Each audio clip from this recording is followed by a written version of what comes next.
You could be anywhere doing anything, but you're hanging out with us, and we appreciate that.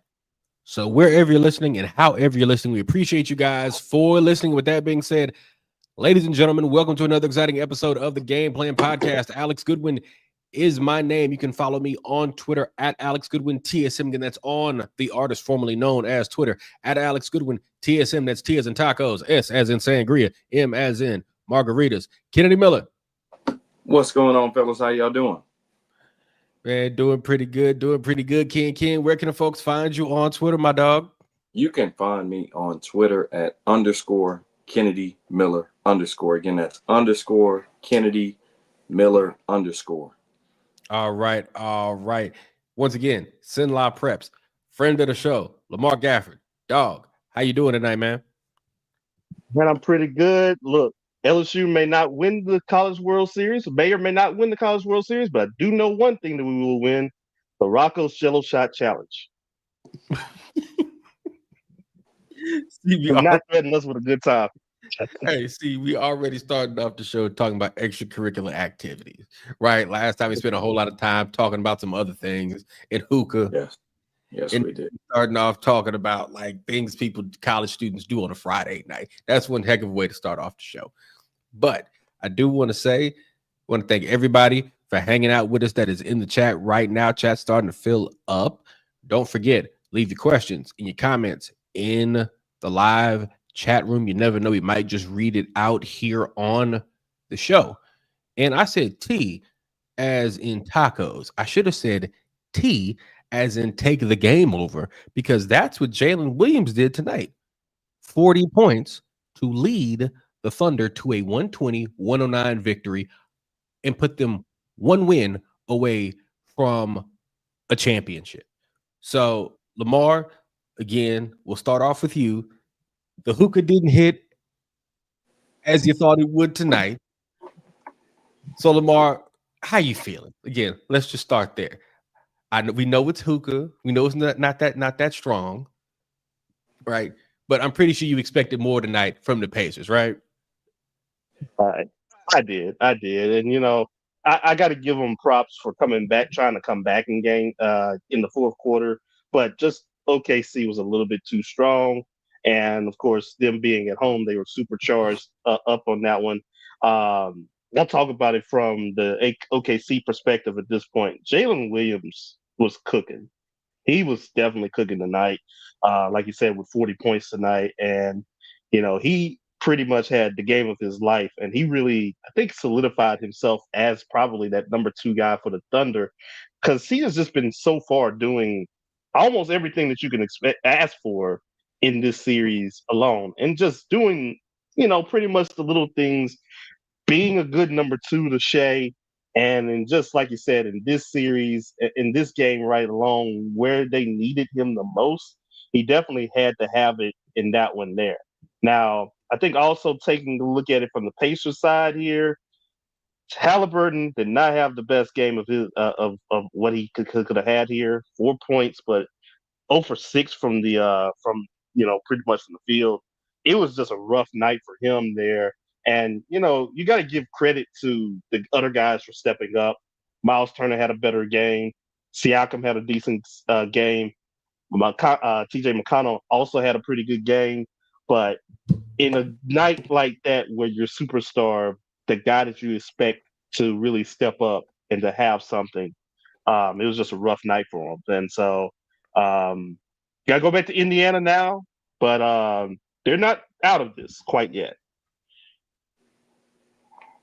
They're absolutely not out because they're going back home where I believe they are 9-2 or 11-2 for the playoffs and playing home games.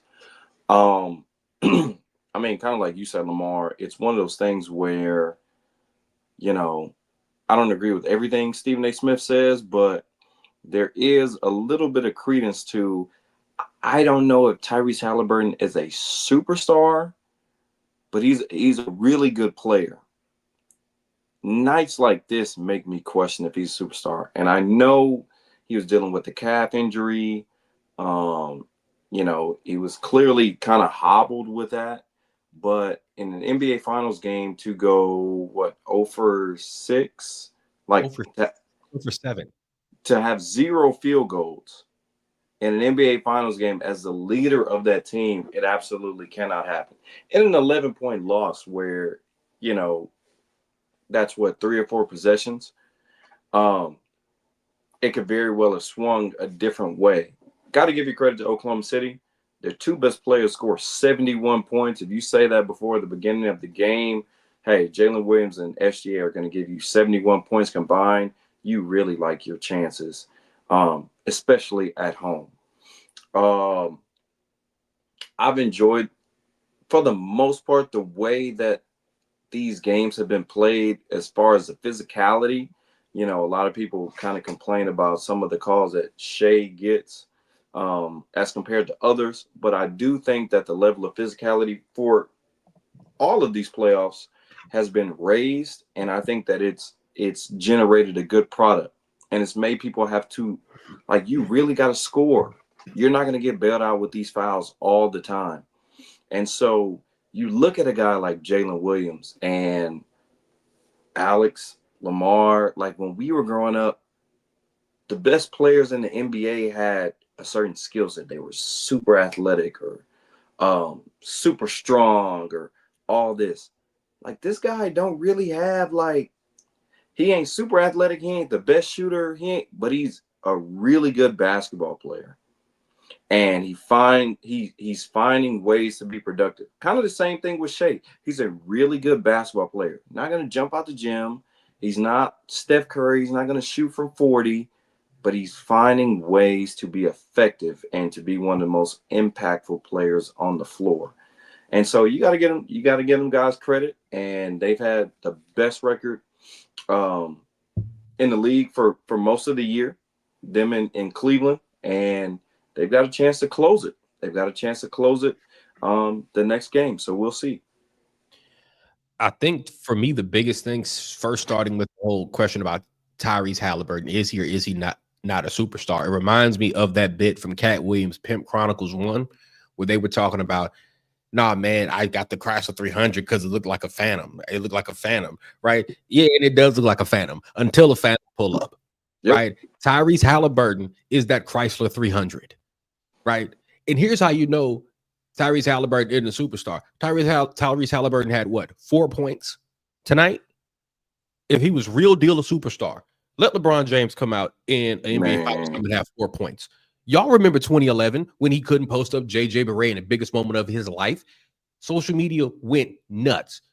Let Kevin Durant have an NBA Finals game and score 4 points. Let Steph Curry have a Finals game and score 4 points. Luka Doncic, we could be here all night, but y'all get the point, right? But we've been grading Tyrese Halliburton on a curve.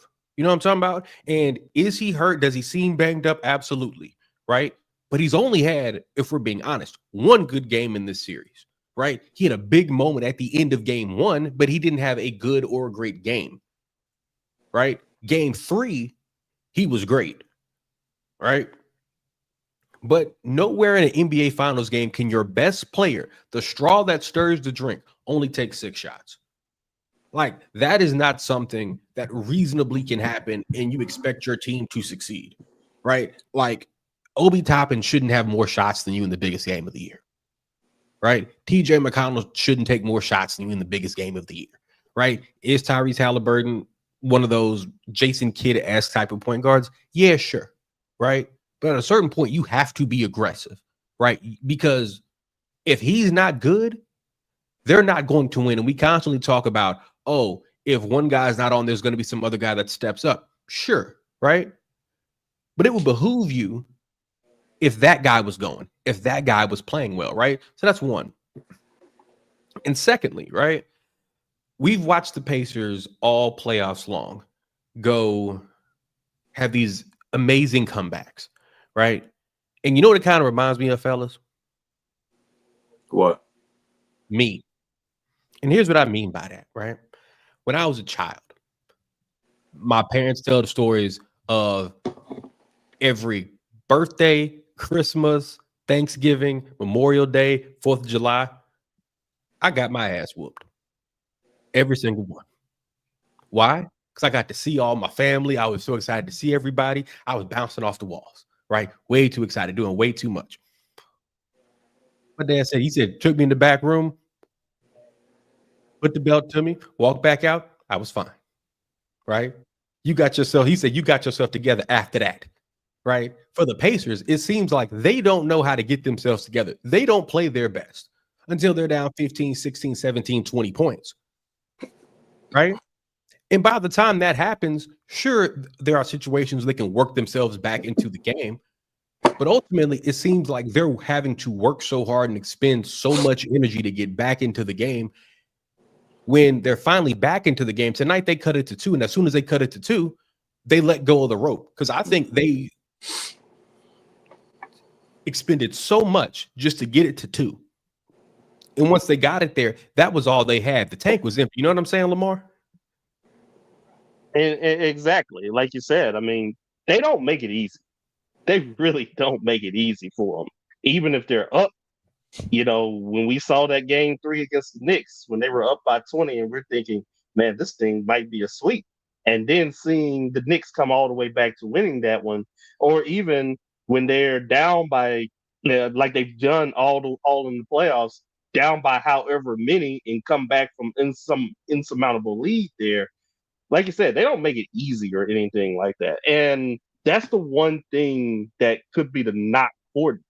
Like if they took, let's just say the first quarter, if they played the first quarter like they played, how they play in the third or fourth quarter and just, do pretty well, hey, you might make it a little bit easier for you when you get down the stretch and you don't have to worry about running out of gas there. But I guess it's just one of those things there. I guess their pace and space keeps them alive in most of those games, but they got to find a way just in order to make it work a little bit better. I totally agree. I think it's one of those things where they're going to keep playing at this level. And so if you have a major drop off, then yeah, the way that they're playing, they're going to come back in the game. But if you keep playing at this higher level, then you're going to beat them. But again, as we've talked about so many times on these episodes, they got 8, 9 guys deep that are going to play the same way. And you don't know who's going to have a good game. Obi Toppin, Benedict Mathurin, TJ McConnell, Miles Turner, Pascal Siakam, Tyrese Halliburton, right? So you don't know who's going to go off. And so if they're steady playing at this B+ rate and your A- rate goes down to a C, well, then they have a very good chance of coming back and being in that game. We know they've hit some big shots. Am I being disrespectful to say that Tyrese Halliburton is more Robert Horry than he is a superstar? Wow, I think is that disrespect? I don't think it is. Let me explain. I think Robert Horry was a darn good player. Like he was a starter for multiple championship teams. It's not like an insult. But he was a starter, not the key cog in the engine. But if you needed him to hit a shot, he's going to hit a shot. Or if you needed him to make a play, he's going to make a play. And there are valuable places on teams for that. Hence, why he was on so many championship teams. But like you said 10 minutes ago, Robert Horry's not going to get any flack if he made 0 field goals in a game. Joel Embiid is. Luka Doncic is. LeBron James, Kawhi Leonard, Kevin Durant, all these dudes are. So if he's not being held to that standard, well, let's just put him in the Robert Horry category. He's just a point guard for a team that is all-inclusive in terms of sharing the ball around, and everybody gets touches. But when it comes down to it, he's going to have an opportunity to make the play. I think that's fair, right? Because we always here's the best way I can describe it right now, and I might do it a little bit inartfully. We talked about it the other episode, Lamar. We called the Pacers an entanglement, right? This is just fun, right? This is just fun. This is, you just, winter break, summer break type of thing. You ain't meeting nobody's mama. You ain't meeting my mama, right? I ain't gonna tell my mama about you. This gonna be something you talk about with the homies, woo whoop, and then when you go back to school for the fall or whatever the case happens to be, you remember it'll be like, hey, you do remember that time, right? But this wasn't never serious, right? Tyrese Halliburton, in a way, sort of feels like that. You know what I'm saying? Where it's fun because he's really fun to watch, right? But once we put those expectations, all right, he needs to come through, right? That like at the level that we think of as that we expect from stars or superstars, right? That's when it gets all shaky because it's real easy to do this when we're not expecting much. Right? This becomes much more difficult when it's okay. It's a big game. It's game 5. A pivotal game 5, as they like to say. What do they say? 70% of teams who win game 5 win the series, right? This is a got to have it game. Well, I mean, put it to you like this, Alex. What is it? 8 months ago or 10 months ago, rather. You and I talked about this on the podcast. Could that USA team be one of, or be the best USA team of all time? And the one problem that we had on there was a Tyrese Halliburton spot. He's good, but the thing that made the Dream Team great, all those dudes were Hall of Famers outside of Christian Laettner. And we argued if you sub that spot for a Kyrie Irving, for Kawhi Leonard was on the team already. But if you sub it for like a Kyrie Irving or a more accomplished guard, then we can understand a Damian Lillard, right? Then it would be a better argument. But back then we were saying he's good, but he ain't great. He ain't like that. And even, even if you want to do the Jason Kidd comparison, took 2 teams to the finals back-to-back years. Jason Kidd, even with his lack of scoring or lack of being able to shoot, had a far more impact on the game than especially what Tyrese Halliburton had tonight.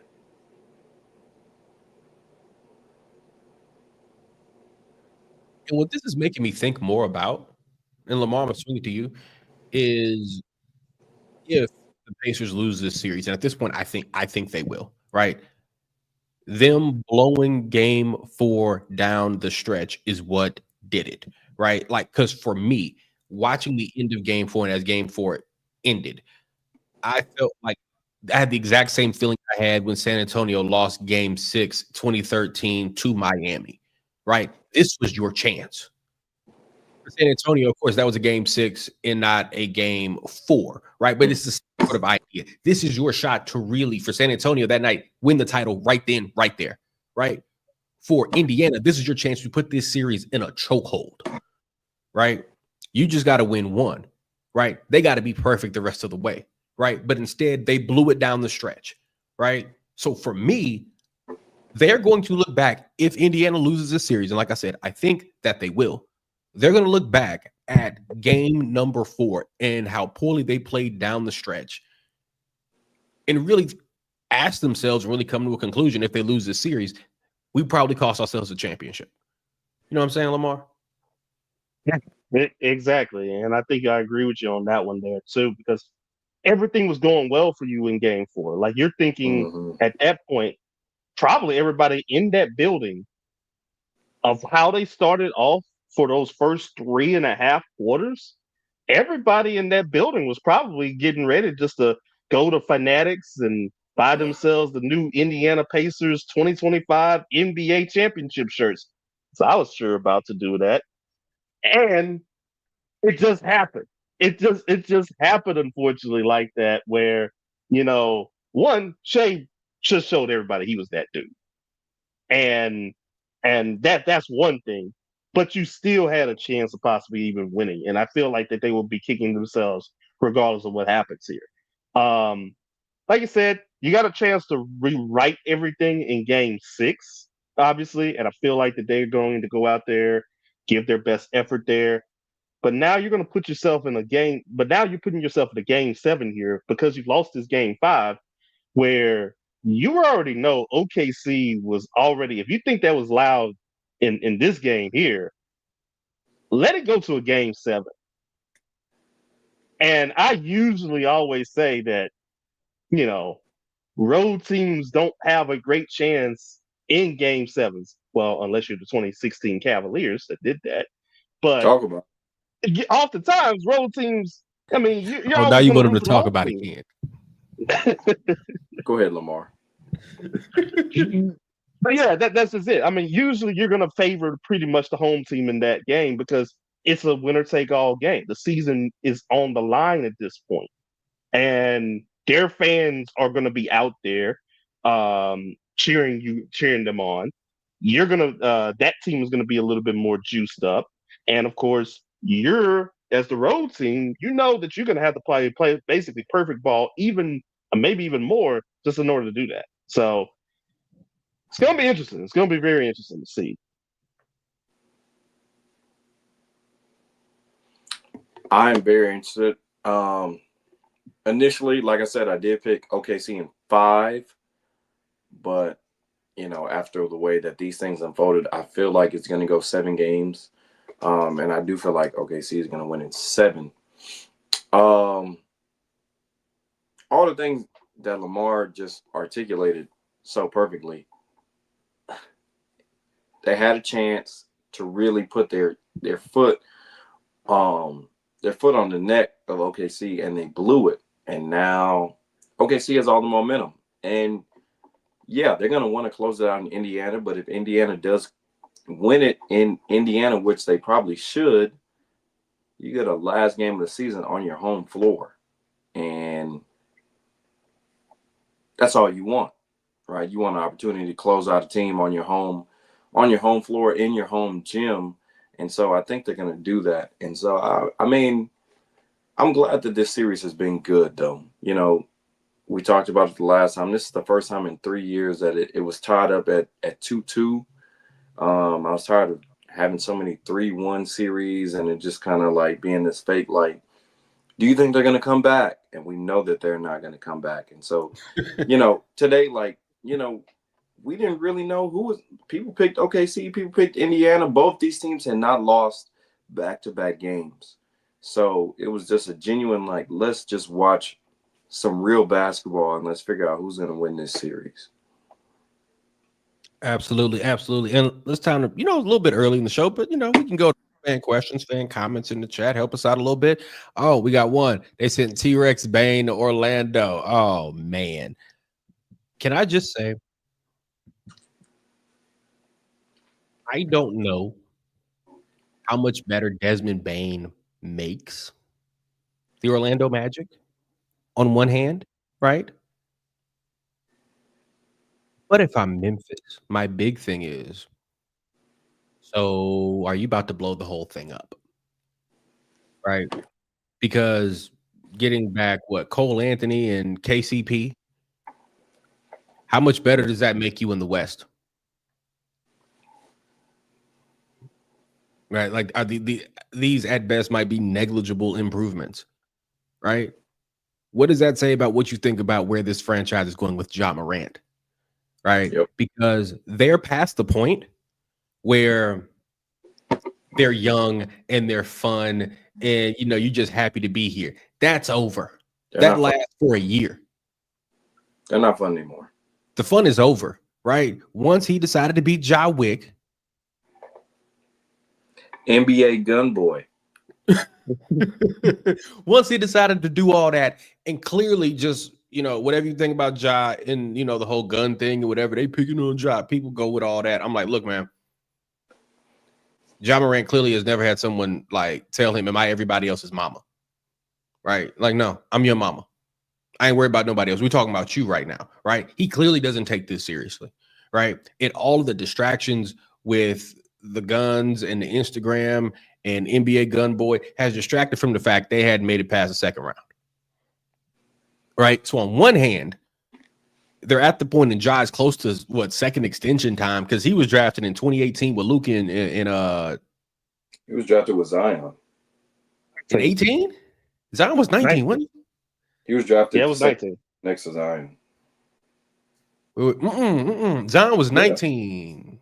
Zion was number 1. He was number 2. Mm-hmm. In 18. Wait. 18 was DeAndre Ayton, Luka, Marvin Bagley, Josh Jackson, Mo Bamba. That's who the 5th pick was. 19. It wasn't. My years are running together on me. Zion, Ja. Who else was in there? Was that Cam? Been, RJ Barrett, Cam. Yeah, Reddish, RJ Garland. That must have been somebody else's daddy who was dressed ridiculously that I thought was T Morant, right? Because T came the next year looking ridiculous too. So I'm like, I'm getting my years mixed up, right? But Ja's getting close to that like point where he's like second big extension, right? And most times that's when either the team or the players are like, this isn't working. It's time for me to go, right?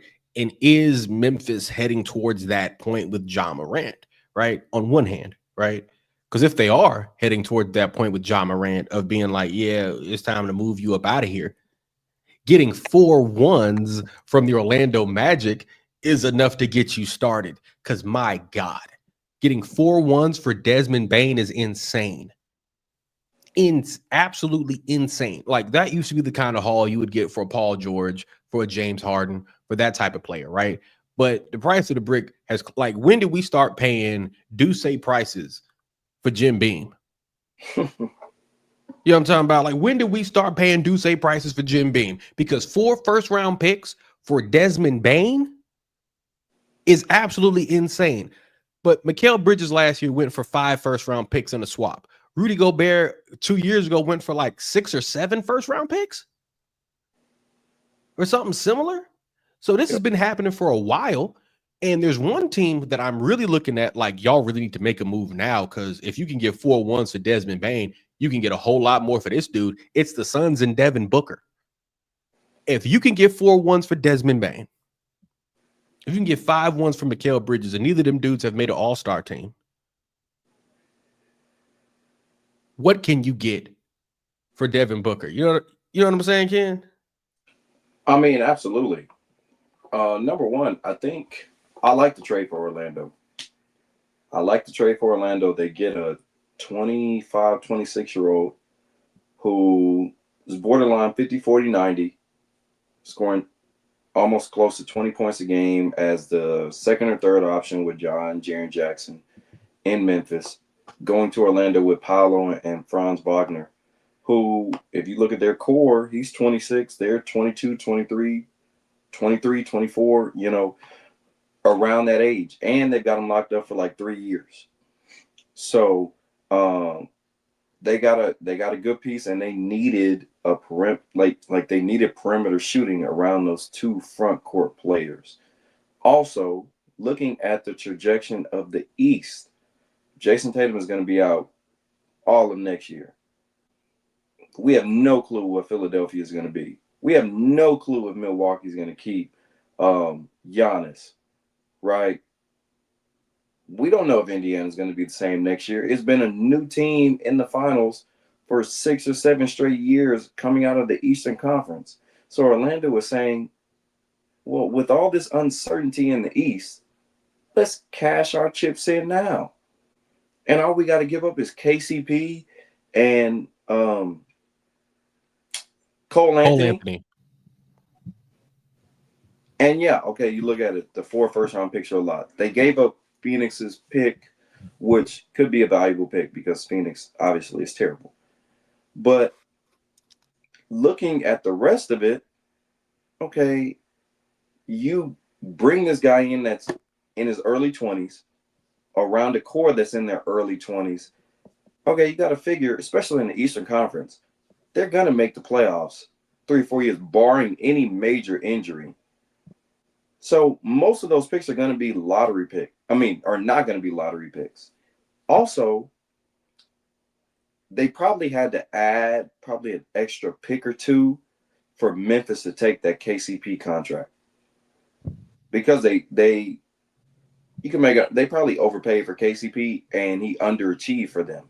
So now, as an older role player, you gotta spend a little bit extra to get him off your team.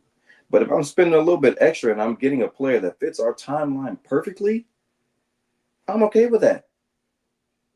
Because they don't need any more young players. They got their core.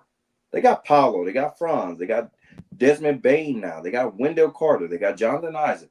They got all these pieces. Now it's a matter of, are we confident that they're going to develop enough to be a perennial contender in the Eastern Conference?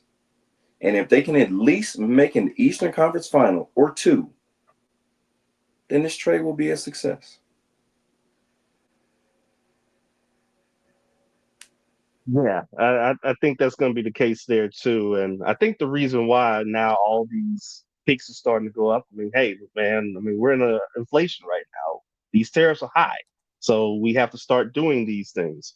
But the other thing is just this, man. Like, I think Desmond Bain's going to be at probably, you would say, maybe the third, fourth option, maybe for Orlando. But at least it solidifies them if it has to go down to that point. What did them in last year was injuries. Paolo was hurt, Franz was hurt, and that's pretty much the reason why they were down to the 7th seed. They were in the play-in at that point. But we already know that their ceiling, at least next season, I feel like this probably solidifies them as a top 4 team in the East. And so now, like you said, you got to give them an A for effort for trying here, because Orlando really doesn't give the free agents like their cousin Miami. Miami will. Orlando, here and there, just depends. But you got to give them an A for effort on that regard. For Memphis, like you said, if this thing doesn't work here for Ja this season, then this gives them a reason here just to go ahead and start anew and start fresh. Because, like you said, you got these 4 number one picks, and you're able to kind of start things off now a little bit on the fly here. If they don't have a great season, you ship off Ja. Who knows what type of haul he might get in the next couple of years or something. And then, like you said, you just start off anew, and you become like the Utah Jazz and all. But yeah, it's gonna be very interesting to see what happens there in that case. But I got to give the Magic an A for trying in this case, and I got to give the Grizzlies at least the A for getting what you can get back for a great piece there. And if they don't have a great start to the season, like you said, Ja could be gone, Jaren Jackson could be gone, and hey, you get a chance to just wipe anew, and you become possibly the new Thunder or something like that. You know what's crazy about that is you said Orlando isn't really able to get like big name free agents like their cousin Miami. The wild thing about that was like in the late 90s, early 2000s, people were signing up to go to Orlando, right? Like Grant Hill, Tracy McGrady, Tim Duncan almost went to the Magic. There's an alternate universe where it's Grant Hill, Tracy McGrady, and Tim Duncan in Orlando, right? But my thing with Orlando, I'm really saying thank God, right? But for me, my thing with Orlando is,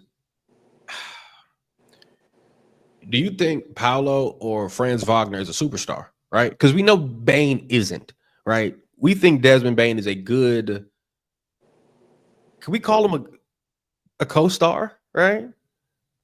We can call him that, right? Like Desmond Bain, if this was an R&B group, Desmond Bain can sing lead on a song or two on the album, right? We not gonna have him front and center on the singles, right? Because we ain't gonna sell the records, right?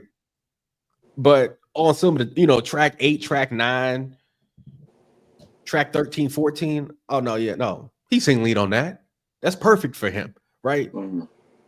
But if he's going to be the guy that's going to sing on those deep cuts, who's your guy that's going to be front and center on the single, singing lead on that, right? Is Paolo that guy, right? Is Franz Wagner that guy, right? I think Paolo has, like, I think he's going to get there, but I'm saying, like, when is the jump? Because the jump has to probably come. What, he's going into year 3 in the league next year? Think so. Yeah. Right. The jump has to come soon, right? Because most time, if the jump doesn't happen in year 2, year 3, because Anthony Edwards, the jump happened year 3, right? If that jump doesn't happen in year 3, more than likely it ain't gonna happen, right? So for Paolo, like, if you're betting on that jump happening next year, what if it doesn't? Right? What if that doesn't? Right? Do I think it's very possible? Yeah. I'm like 55-45 that it's going to happen. Right? But if it doesn't, then you're just sitting here with your first 3 really good players, right? But nobody that's good enough to take you over the top. We would probably call them, if Paolo doesn't become a superstar, 3 B+ players. Yeah. And I've heard that. But then I watched what he did against Boston this year. And the man is, let's see how old Paolo is. You got to be like 21, 22? I believe he's 21. His career playoff points per game right now is 28 points per game. 28 points per game on, I mean, it ain't great from the field, 45% shooting. But the guy is giving me like a mix of, and I'm not saying he's going to be that good. I'm just saying the way that he's playing. He's a mix of like Melo and LeBron as a version of size and the skill set that he's bringing. Because he's 6'10", he can handle it. He's bumping guys. He's getting to a spot. He's pulling up. He's finishing around the rim. Obviously, he's not as athletic as Bron, and he really doesn't have, like, I'll probably say as good of a touch as Melo did from the mid-range. But everything in between, he's got it. And this move is saying we have a star. And we think at some point he's going to be at least a top 15 player in the league. And so we're going to give him a co-star because we already got another one in Franz Wagner, who's also 6'9", 6'10", which is what the league is, right? We're going to give him a spot-up shooter, a guy to kind of create his own, and again, who's flirted with a 50-40-90 season. And we're going to see what this core can do, and we're going to live with the results of that. And so if it turns out to be true, which I think it will, and again, in an Eastern Conference where half of the teams are in flux, right? They should be a top 4, top 5 team in the East for the next 4 to 5 years, barring any injuries, and flirting with the idea of being in the Eastern Conference Finals. I feel that. I was going to ask, like, and that brings us to another trade that I feel like this is going to be like an inevitable divorce, a divorce we all saw coming probably 6, 7, 8 months ago, is Kevin Durant's exit from Phoenix, right? And it seems like the market for him is not particularly robust, right? Like, there are 3 or 4 teams that are kind of sniffing around, but nothing particularly imminent, right? Mm-hmm. And so I wanted to ask you guys, where do you think he's going to end up? Probably San Antonio or Houston. I just got the notification that said that the Spurs are his top choice. The thing is, every team is probably interested in Kevin Durant. Every team is not interested in giving up what people are asking for Kevin Durant at 36 or 37 years old. That's the thing. So, like, we sent each other Twitter DMs a couple of days ago. The Spurs rejected that offer of they want Jeremy Sohan or Stephon Castle, which Phoenix has every right to ask for that. San Antonio also has every right to say, I'm not trading two of my best young guys, or one or two of my best young guys, for a 36, 37-year-old that is at this point a mercenary. Like San Antonio or Houston would be his best spot. I'm really leaning towards Houston because I don't think San Antonio needs to give up any major capital. They got their core. They got Fox. They got Castle. They got Wemby. They got Sohan. Like, these dudes are going to develop. Houston, on the other hand, has enough assets to trade for him and not really give up anything from their core. Like, they can give up Cam Whitmore, Reed Shepherd, a pick, and maybe like, Jayshawn Tate. And you still pretty much got your core that got you to the second seed in the West. And they're this hard-playing young team that's got a great culture. But now, when push comes to shove, you have a hired marksman. Here, take us home. Amen Thompson, budding star. If they have to give up Jalen Green, oh well. But if not, they still have Jalen Green, budding star. Sengun, solid player. Jabari Smith, solid player. Give us this hired marksman, and let's see what we can do. But if I'm San Antonio, I'm not going crazy and trying to do whatever to get a 36, 37-year-old. Houston, I would say yes, only because they kind of skipped a step in their rebuild.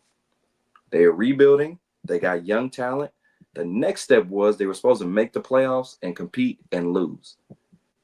But they made the playoffs as the second seed with home court advantage. And people really thought they had a shot to at least make the Western Conference Finals. You cannot just lay around with that now. So what can I do to maximize this window that I have? And so that's why I think they need to trade for Kevin Durant. San Antonio, let's see what else these young guys got for a little bit. I ain't gonna trade everybody. I trade Harrison Barnes. I trade Devin Vassell. I'll trade the 14th pick. But Castle? Sohan? Absolutely not. Sorry. Send him somewhere else.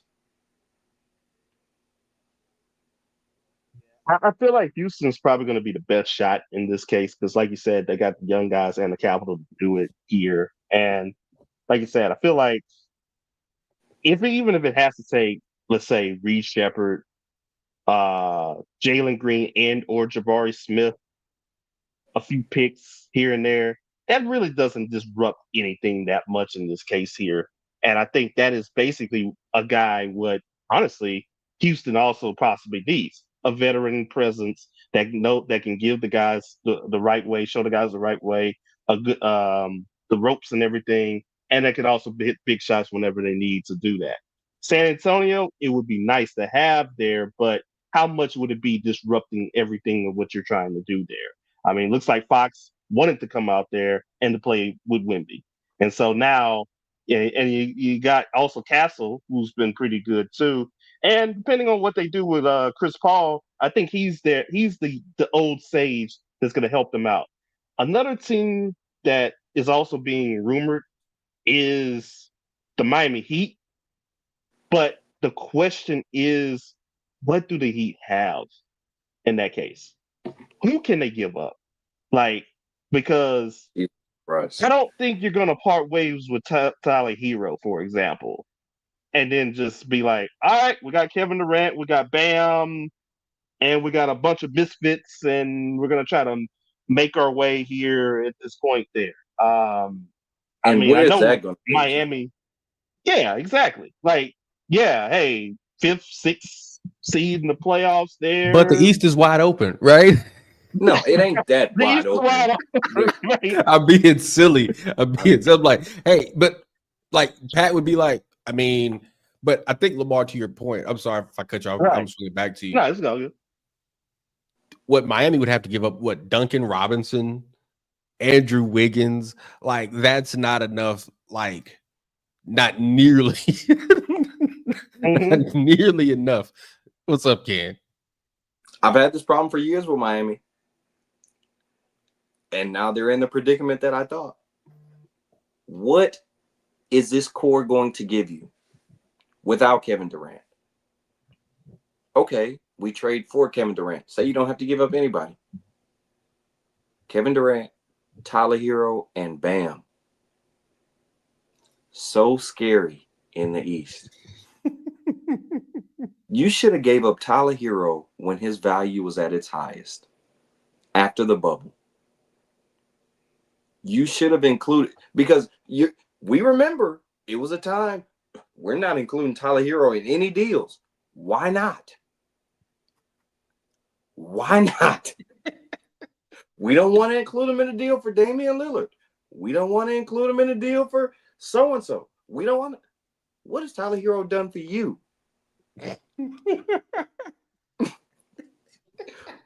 What is fake Jack Harlow done for you? Okay, I don't understand the Tyler Hero obsessed. He's a good player. In my opinion, he's a little bit better than Austin Reeves. He's not somebody I deem untouchable. And now they're in a situation where you dealt all your cards, all your money is in on Tyler Hero and Bam. Aren't they still paying Duncan Robinson $90 million? And Duncan Robinson, Sheen from Jimmy Neutron. Okay. What are we really doing? He said Sheen. I mean, I have the utmost respect for Pat Riley, but I mean, somebody got to tap him on the shoulder. OG, it's time to let somebody else take the reins. Because you're missing out. You're missing out. Yo, and like you said that, like we never actually got the chance to talk about Greg Popovich like retiring in San Antonio. Frankly, with Pop, once they, like, to me at least, right? I don't know about you guys. I don't know if you've like been around people who've had a stroke before. Ain't no such thing as a mild stroke. Yeah. There's no such thing, right? It was a mild stroke, but you ain't come back to work the rest of the year. That ain't mild, brother, right? And it becomes this thing where I think, a few weeks before he decided to retire, he fainted. He was at a restaurant, he passed out. And it's like, this is when, you tell Papa, hey, man, it's time for you to go home. I know you like to work. I know Papa, it's time to go. Come on, get in the car. We'll strap you in. It's time for you to go home, right? Pat Riley might be at that same place. You know what I'm saying? But back to what do you do with Kevin Durant? For me, there's a team that I'm thinking about right now that neither of you mentioned that's come up a little bit, but not a whole lot. Minnesota, right? Phoenix has said they're not really prioritizing draft picks, right? And they want players that can come in there and help them win right now. Stupid as it may be, right? But if that's what they're looking for, what team has more, at least, win now possible guys that you can do something with? Right? Minnesota's got a good number of them, right? The Bull in the China Shop, Rudy Gobert, money rise, right? Because you got to make the money match up. Yep. Right? McDaniels, Alexander Walker, they've got, good guys, right? Now, the question would be, would you be willing to blow up a roster that's made it to the NBA, it's made it to the Western Conference Finals 2 years in a row? Like, they made a huge move last year. Yeah, I was about to say they out did Cat for Julius Randle. Right. But this would be like, that was what? It was Cat for Julius Randle, and they got DiVincenzo back in the deal, right? And that was basically it, right? This would be possibly 2 starters, maybe 3 in two starters and maybe a guy off the bench. An even bigger move, right? And do you want to make bigger moves like that when you possibly only need a tinker here or a tinker there? Right? That's the question if you're Minnesota, right? I think for San Antonio, my thing is if this was it's the year of our Lord 2025. If we're talking about Kevin Durant in 2014, 15, 16 to 17, man, what they say, what profile say in the song Liar? I'm giving up the house, the cars, the kids, and the dog. I want it all. You give all of that up for 26, 27, 28-year-old Kevin Durant when you know he's still got a long runway, right? He's got a whole lot of basketball left in him. Kevin Durant now has got more games behind him than he has in front of him, right? And so if what you're going to what you're going to get out of Kevin Durant at age 37 going to equal to, surpass, or approximate for what you would get out of Stephon Castle long term? Is that going to equal to or surpass what you can get out of a guy, whoever they take with that second pick? Right? Is that going to equal up to or surpass what you're going to get long term out of one of their other young guys? Probably not. Right? And for me, again, as a Spurs fan, a deal like this is a deal you make when you're close, right? And you need a guy to take you over the top. Like we Houston. Ain't made right. Like if you're Houston or you're Minnesota, this is a move you make when you're you're much closer in that winning territory, right? We're San Antonio, man. We ain't made the play. I'm like, yo, let's make the play in, make the playoffs, and let's move from there. Exactly. Right. Make the play in first. Right. Like there needs to be like some progress, and I'm not willing to just blow it, like give up serious young players that we think are going to be really good to have 2 years of Kevin Durant, and to what end? What if we're just 47 and 35 and make the playoffs and get bounced in the first round? We gave up Stephon Castle for that. As much as I love watching Kevin Durant play basketball, right? Age 37, Kevin Durant is still good. Still a very good basketball player. Like Kevin Durant, it is the wildest thing in the world. This man, like his numbers don't look terribly dissimilar from what they've always looked like, right? But his impact on actual winning games has decreased, right? Like he is, like if we just look at the numbers, he was, as good as putting the ball in the bucket as he always has been, right? But them boys didn't make the play in, right? So that's my thing. Again, if this was 7, 8, 9 years ago, oh yeah, man. Bye, Castle. It would have been great, right? Like what Charles McCarter said. There's no easy way to say this, Helen, but this has run its course. It's over, right? There's somebody new coming up in here. But if we're talking about 37-year-old Kevin Durant, I'm not. But if you are Phoenix, right? If you are Phoenix, why Kevin Durant is the only guy on the trade block is baffling, right? You're stuck with Bradley Beal. Sure. You're stuck with him. But Booker and Kevin Durant would be on the chopping block for me, right? Because what other way are you going to restock the draft capital that you gave up to get Kevin Durant and Bradley Beal? Like, what other ways can you do that? And like you mentioned a few minutes ago with Tyler Hero, even though comparing Tyler Hero to Devin Booker is like comparing apples to chitlins, Devin Booker's value is never going to be higher than it is right now. And by the time, they want to put, they want win now pieces. Okay. But again, who's willing to give up a whole bunch of win now pieces for a 37-year-old Kevin Durant, right? Your best bet. Trade Booker. I mean, think about it. If Mikal Bridges went for 5 1s in a pick swap, if Desmond Bane just went for 4 1s in a swap, Rudy Gobert went for what? More than 6 first-round picks and a couple of swaps? What do you think you can get for Devin Booker, man? Devin Booker better than all 3 of those players I just named. Mm-hmm. What you think you can get for Devin Booker? You can get a similar haul, if not better haul than that. And that brings me to one last thing, Kendall Lamar, before we get up out of here. Desmond Bain went for 4 ones.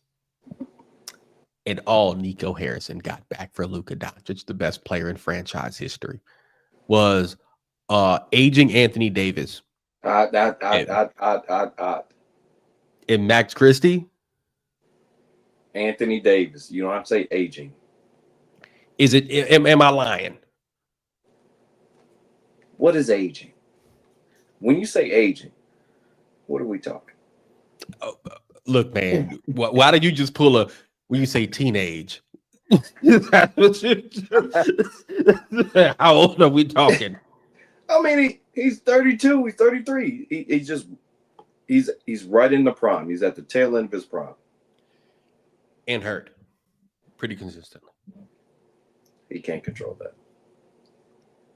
Look, I'm just being honest, okay? Okay. Right. Got a super flag. Wait, Lamar, I thought you said us. Oh, wait, hold on, Kenny, wait. Did you hear that, Ken? He said us. Is it hookah or heron, Lamar? Pick one.